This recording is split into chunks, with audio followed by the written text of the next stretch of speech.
दोस्तों, आपने मुकेश अंबानी का नाम तो काफी सुन रखा होगा कि वो कितना अमीर शख्स है। बल्कि हाल ही में की जाने वाली इसकी बेटे की शादी भी इस बात के सबूत के लिए काफी थी। मगर अगर आपको बताया जाए कि इस दुनिया में बस गिनती के ही चंद खानदान ऐसे हैं जो मिलकर इस दुनिया का निजाम चलाते हैं, तमाम दुनिया का फाइनेंशियल, इकोनॉमिकल और रीजनल कंट्रोल सिर्फ इन्हीं चंद खानदानों के हाथ में है, तो ये सुनकर आपको कैसा लगेगा। मगर ये एक हकीकत है जो बात पिछली सदी तक ढकी छुपी थी, वो आज दुनिया के ग्लोबल विलेज बन जाने की वजह से खुलकर सामने आ चुकी है। और ये हैं वो गिनती के चंद खानदान जो पर्दे के पीछे रहकर असल में इस दुनिया का निजाम चलाते हैं। और आज हम इनमें से बात करेंगे दी रॉथस्चाइल्ड फैमिली के बारे में।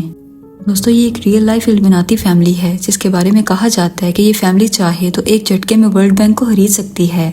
इस फैमिली की बुनियाद 1760 में मेयर रैमशेल रॉथस्चाइल्ड ने अपने बैंकिंग बिजनेस के जरिए रखी। इनकी नेटवर्थ तकरीबन 20 ट्रिलियन डॉलर्स के लगभग है, जबकि हमारे एशियन बिजनेसमैन मुकेश अंबानी की नेटवर्थ है तकरीबन 109 बिलियन डॉलर्स। और इनका नाम आपको जगह जगह सुनने को मिलेगा, जबकि इसके बरक्स रॉथस्चाइल्ड फैमिली का नाम मुश्किल ही है कि आपने आज तक सुना हो। दोस्तों, ये एक यहूदी फैमिली है और कहा जाता है कि 1820 में इन लोगों ने 2 मिलियन पाउंड्स, जो कि पाकिस्तानी तकरीबन 750 करोड़ रुपए बनते हैं, वो पुर्तगालियों को देकर उन्होंने ब्राजील को आजाद करवाया था। ये दुनिया की सबसे मालदार फैमिली होने के साथ साथ दुनिया की सबसे पावरफुल फैमिली भी मानी जाती है। और इस वीडियो में हम यही जानेंगे कि आखिर ये दुनिया की सबसे पावरफुल फैमिली बनी कैसे। दोस्तों, Rothschild family European banking dynasties में सबसे ज्यादा मशहूर थी। मतलब यूरोप के तमाम इकोनॉमिकल और फाइनेंशियल अफेयर्स तकरीबन 200 साल तक इसी फैमिली ने संभाले रखे। मेयर रैमशेल रॉथस्चाइल्ड ने अपने 5 बेटों के साथ मिलकर फ्रैंकफर्ट जर्मनी में एक बैंकिंग बिजनेस की बुनियाद रखी, जिसे कुछ ही सालों में उन्होंने एक इंटरनेशनल बैंक बना दिया। ये फैमिली लोन लेना, डिपॉजिट रखना और बॉन्ड्स वगैरह जारी करने जैसी वैल्यूज लोगों को इस बैंक के जरिए से ऑफर करते थे।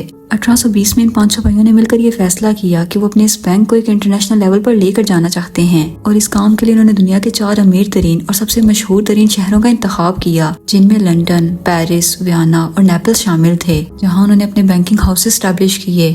ये वो वक्त था कि रॉथस्चाइल्ड के बेटे इंटरनेशनल बैंकर्स बन चुके थे, लेकिन उन्हें अपनी दौलत और सरमायाकारी अभी भी कम महसूस होती थी, क्योंकि शायद वो जानते थे कि आखिर वो किस हद तक तरक्की कर सकते हैं। इसीलिए उन्होंने बैंकिंग और फाइनेंस के अलावा बिजनेस, माइनिंग, एनर्जी और रियल एस्टेट वगैरह में भी इन्वेस्ट करना शुरू किया। इनके अपने ऊपर इस एतमाद और दूरअंदेशी की वजह से कुछ ही सालों में रॉथस्चाइल्ड फैमिली दुनिया की अमीर तरीन फैमिलीज की लिस्ट में शामिल हो गई। जिस बैंकिंग सिस्टम की शुरुआत इस फैमिली ने की थी, इसकी वजह से कैपिटलिज्म का क्रेडिट काफी हद तक इसी फैमिली को जाता है। उन्होंने ही इन्वेस्टमेंट के कॉन्सेप्ट को सबसे पहले आजमाया था। ये दुनिया के पहले लोग थे जिन्होंने बैंकों से पैसा निकाल कर उसे कॉलोनीज के गवर्नमेंट प्रोजेक्ट्स पर लगाया था, जिससे उन्हें काफी फायदा हुआ। और आज यही मॉडल सारी दुनिया के बैंक्स में इस्तेमाल किया जाता है। दोस्तों, ये वो दौर था जब लोगों के लिए किसी जगह अपने पैसे को रखना, इन्वेस्ट करना, लोन देना और अपने पैसे को एक जगह से दूसरी जगह भेजना काफी मुश्किल था, क्योंकि ये इनके लिए एक बिल्कुल नई बात थी। ऐसे में रॉथस्चाइल्ड के इंटरनेशनल ब्रांचेस, जो कि उन्होंने दुनिया के मुख्तलिफ बड़े शहरों में खोल रखे थे, काफी कारगर साबित हुए। और इनके लिए प्लस पॉइंट ये था कि ऐसा करने वाले वो पहले बैंकर्स थे। उनके पास उस वक्त का एक बहुत ही मजबूत और advance intra bank communication system था।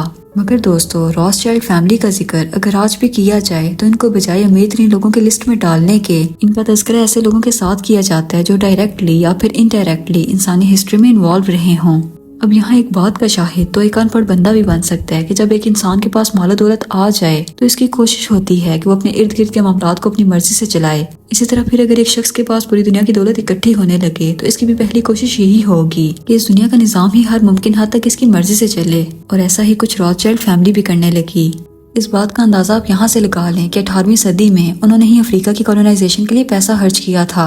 इसके अलावा 1813 से 1815 तक लड़ी जाने वाली बैटल ऑफ वाटरलू में नेथन मेयर रॉथस्चाइल्ड ने अकेले लंदन में ब्रिटिश आर्मी को लॉन्च की सूरत में काफी फाइनेंशियल मदद फराहम की, जिसकी वजह से इस जंग में नेपोलियन की हार ने रॉथस्चाइल्ड फैमिली के कैपिटल को कई गुना बढ़ा दिया। जिसका मतलब ये है कि अब रॉथस्चाइल्ड फैमिली ब्रिटेन के साथ साथ पूरे यूरोप के लिए काफी जरूरी हो गई थी।